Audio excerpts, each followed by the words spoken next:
Welcome to Sporting News Audio. My name is David Arnott, sitting here with Tom Gatto, Sporting News Senior Editor.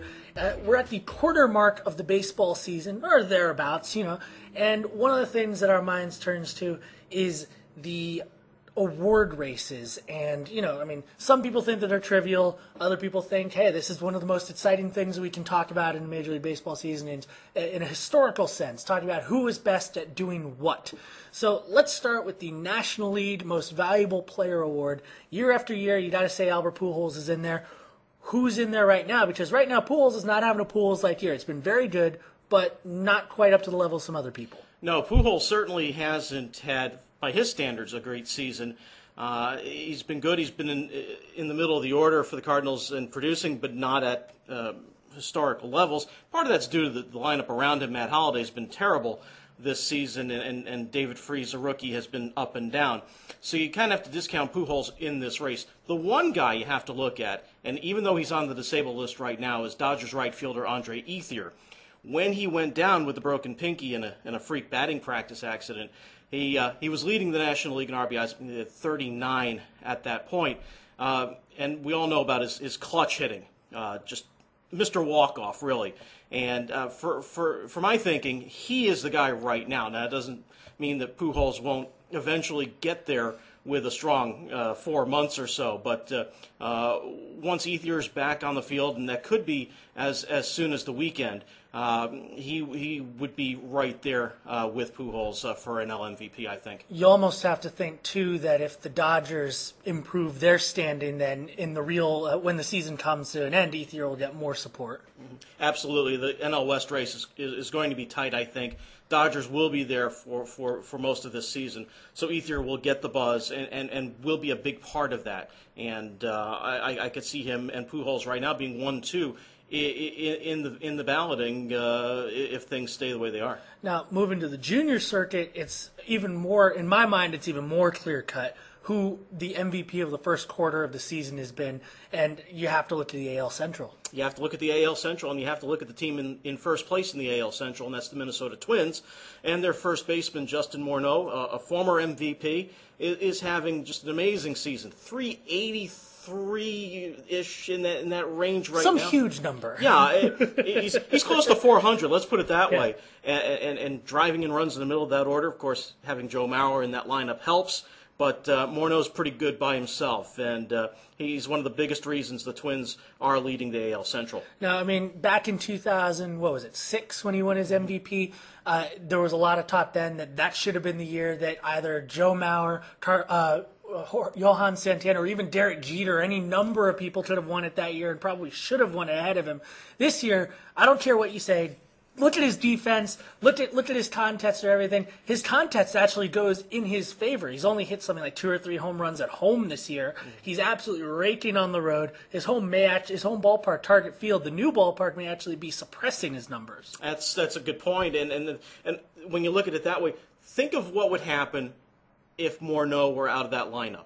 How do you replace an offensive threat like that? The Twins don't have anybody to do that. They could move Michael Kadire to first base, but then you weaken the outfield. So if you don't have Morneau in that lineup, it's a huge loss for the Twins, as huge a loss as Mauer would be. And in my thinking, because he'd be the MVP, probably more. I, for one, would not like to go into a season having Michael Kadire as my cleanup hitter.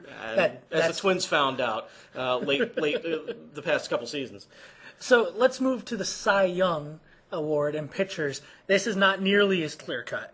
There have been a lot of guys. Obviously, with the way pitching is, starters are only going to get 30, 35 starts during the season. Closers, most thinking baseball fans nowadays just say a closer has to do something beyond amazing in order to be considered for a Cy Young. So let's leave Carlos Marmol and his 44 strikeouts and 22 innings out of this, even though he is one of my personal favorites. And let's talk about those starters in the National League you think probably deserve Cy Young consideration at the quarter mark. Well, at the quarter mark, I think it's a very clear-cut choice, and it's Ubaldo Jimenez of the Rockies.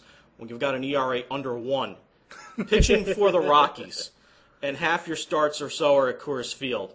That's just amazing stuff. And, yeah, he threw the no-hitter in Atlanta earlier in the season, but he's had no-hit stuff throughout the year.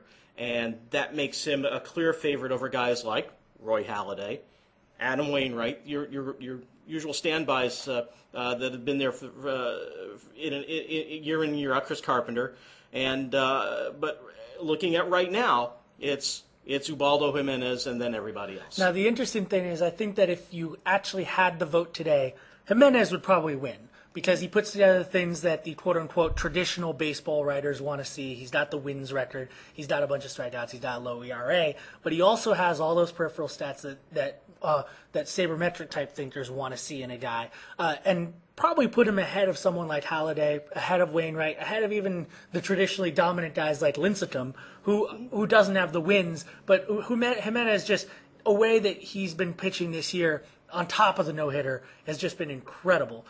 Let's move to the American League Cy Young race, and this one especially wide open. I mean, I heard somebody in the office when we were talking about this said Sean Markham would have to get some consideration. And believe it or not, Sean Markham, coming off the injury for the Toronto Blue Jays starter, he's been probably the second best starter in Toronto besides Ricky Romero. And so you put Ricky Romero, Sean Markham in the mix. Now, it's not to say that they would win the thing, but they should get a vote or two. I think if you look at the rest of the field, they're right there. And we threw some names out as well in terms of the American League race. You talk about John Lester, James Shields. Heck, you could take most of the Rays rotation right now and put them in the voting. So you're looking at, I would say, upward of 10 guys right now in the American League who you can make a legitimate case for the sign if they were to continue doing what they're doing this season. So you have to pick one right now. Who do you pick? I have Romero on my fantasy team, but I will be objective to say John Lester, pitching in the AL East, pitching in Fenway. A lefty in Fenway. A lefty in Fenway at that, and being as consistent as he's been their best starter this season in Boston. So I right now I'd give Lester the slight edge. Now, Rookie of the Year, in the National League, we batted around his name a little bit as far as for Cy Young even, but Jamie Garcia, if you don't know who he is right now, you're probably A, not playing fantasy baseball, and B, you're probably just not paying attention at all to the National League Central because he is having a monster season as a rookie for the Cardinals. He certainly is. He is their number 3 starter right now, behind Carpenter and Wainwright. He has been that good. ERA under 1.3 as of his last start. It's not to stay that way, but it's still, that's in the bank. You don't give that back. No, and that's the number you look at right now when you're considering Rookie of the Year candidates, and Garcia's just been steady as he goes. 6 innings, 7 innings every time out. Hitters can't get good swings off him, obviously. He's got the stuff. He's changed his speeds well, moves the ball around, really knows how to pitch. He was the Cardinals' top prospect coming in. He's shown it, and right now he is in the running for that award. Now, how do you compare him to Jason Hayward, who I believe it was on Fangraphs.com, it was pointed out is having a better season, at least by his slash stats, batting average, on base, slugging, than a lot of Hall of Famers have at age 20. I mean, guys who are age 20 doing what he does, I mean, he's already one of the better hitters in baseball right now, and it seems like he's even getting better. He certainly is. I love watching him hit. He hits the ball hard every time he's up there. He just hits bullets all the time. There were a couple balls in Pittsburgh I saw him hit watching it on TV. Just 2 seconds and up against the right field wall. It's amazing to watch him hit, and he's going to grow into that body. He's 6'4", 220 at this point. He's going to get bigger. He's going to get stronger. He's just going to be just an absolute beast hitting in the middle of that Braves order. But even looking at him at 20 years old, he's a man right now. And certainly as an everyday player, I think he rates a slight edge, I would say, in the voting. And you're right, the numbers are, I think it's OPS well over 900, and just only going to get better, I think, for him if he stays healthy. And right now he looks like he's going to be a real as I say, beast in that order. So in the American League, for the Rookie of the Year, we have another outfielder, Austin Jackson.